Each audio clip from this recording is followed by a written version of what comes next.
If you're having trouble getting your drums sounding exactly the way you want them here in GarageBand, in this video, I'm going to show you how. Let's go. There's quite a few ways to add drums in GarageBand, including the drummer and the beat sequencer, but let's focus in on the acoustic drums. We're going to go to drums and tap on acoustic drums. Step one to great drums in GarageBand is to select the right kit. To do that, we tap on the button in the middle here. The SoCal kit is cool. I kind of like the Sunset kit, so I'm going to select that one and we're ready to go. Step two, I like to change a couple of settings here with the drums. Go up to the top, tap on settings, and tap on track settings here. Quantization, I turn this off. If you have this on, you'll sometimes find that once you've played in your part, it doesn't sound the way you want it. The other thing I do is turn velocity sensitivity off, or at least to low. Otherwise, you're going to find some of your hits don't come through the way you want them. Step three is to set your tempo. Come up to the top right here, tap on tempo, and tap in how fast you want your drums to be. Step four, time to play some drums. I like to play in the kick and the snare first and then do my cymbals and toms afterwards. So let's hit the record button and play in a kick and snare pattern.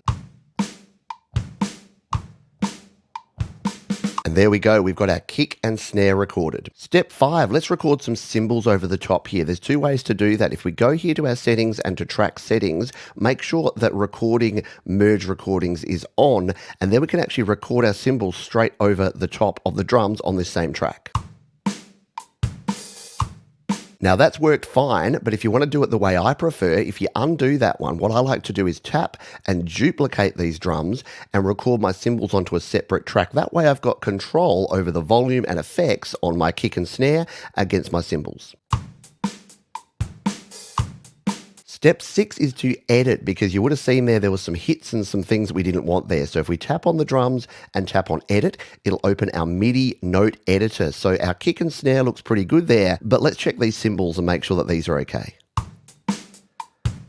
Yeah, so there's a hit there that's a little delayed. So if we wanted to manually move that, we could just grab it, drag it across, and put it in the spot closer to where we want it. Step seven is to loop out our drums, because we want it more than 2 bars here. So let's tap on our drums, tap again and hit loop, and it will loop out to the entire section. We've got it set to 8 bars. If you want a longer loop, just tap the plus button there and adjust this or add extra sections. Let's just grab this and turn it up to 16 bars, so we've got plenty of drums to play with. Step 8, quantization. To access our quantization, we tap on the mixer icon, we tap track settings and quantization. Now, what is quantization? Well, it's just the adjustment of the timing of your notes. So you can see here that the timing's pretty good, but some of these down here are a little bit off. So if we tap on straight here, what I like to do is start at the 64th note and bring it up slowly. So at 64th note, you'll see it starts adjusting, but it'll adjust some to the wrong spot. If we go 32nd note, now it's starting to actually align them. If we go 16th note, it moves them again, 8th note, and then a quarter note. So to explain this, it's easiest to play it at quarter note. Take a listen. 2, 3, 4. It's only playing a note on those 4 beats. If we do 8th note, it's going to be 1, 2, 3, 4, 5, 6, 7, 8. Take a listen. 1, 3, 4, 5, 6, 7, 8, and so on and so forth. Now, the reason I like to put this at 1/16 or 1/32 is that it creates a little bit more of that human touch. Step 9, let's talk about if your beat is a bit more of a swinging kind of beat. So here I've played in a swing beat.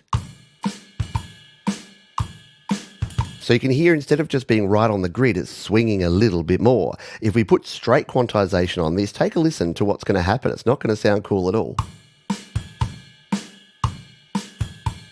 It's straightened it up. We don't want that. In this case, we want swing. So we're going to put, say, an 8th note heavy swing on this. Now take a listen.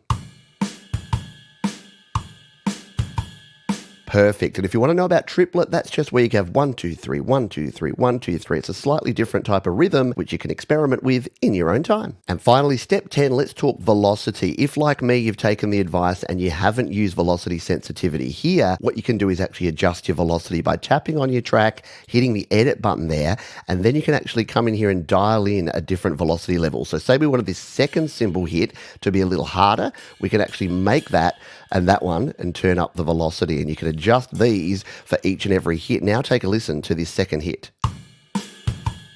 I hope you got value from this crash, pun intended, course on drums in GarageBand. If you want to learn more about adding drums in different ways, check out all the videos linked down in the description, and I'll see you next time.